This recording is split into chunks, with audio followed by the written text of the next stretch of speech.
क्या ऐसा हो सकता है कि कोई जगह एक ही वक्त में दुनिया की सबसे खतरनाक और सबसे खूबसूरत भी हो? तो चलिए समझते हैं होर्मुज को। ईरान और ओमान के बीच ये एक ऐसा प्रेशर पॉइंट है जहां एक चिंगारी पूरी दुनिया में आग लगा सकती है। सोचिए, ये छोटा सा समुद्री रास्ता दुनिया के कुल तेल इस्तेमाल का 21% कंट्रोल करता है, और इसमें से 70% से ज्यादा कच्चा तेल सीधा एशिया जाता है। मतलब ये उनकी सुरक्षा की एक नाजुक कड़ी है। इसे ग्लोबल फॉल्ट लाइन भी कहते हैं। मतलब एक ऐसी जगह जहां जरा सी चूक दुनिया के तेल बाजारों को हिला सकती है।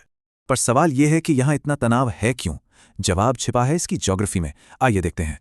अपने सबसे तंग हिस्से में ये स्ट्रेट सिर्फ 33 किलोमीटर चौड़ा है, और जहाजों के गुजरने का असली रास्ता वो तो बस 3 किलोमीटर चौड़ा है।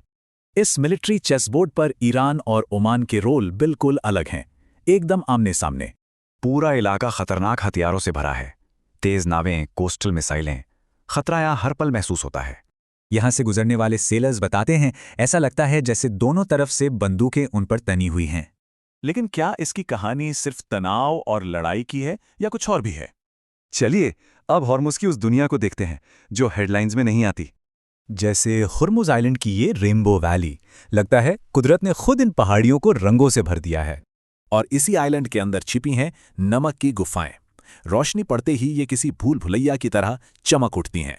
यहीं पर सदियों से खड़ा है 16वीं सदी का एक पुर्तगाली किला, जो इस बेचैन समंदर पर नजर रखता है। तो ये इलाका सिर्फ स्ट्रेटेजिक नहीं, कल्चरल तौर पर भी खास है। इसे यूनेस्को ने भी मान्यता दी है। जैसे केशम आइलैंड पर आज भी पारंपरिक लेंज बोट्स हाथ से बनती हैं। ये कला पीढ़ियों से जिंदा है।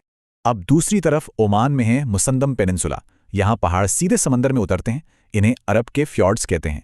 सोचिए, इतने मुश्किल माहौल में भी एक अनोखा इकोसिस्टम है।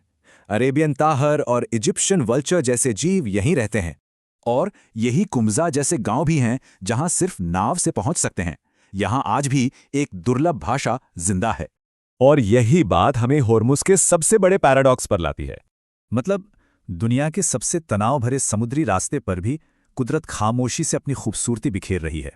तो ये एक सवाल खड़ा करता है, जहां हर पल टकराव का डर हो, वहां खूबसूरती जिंदा कैसे रहती है?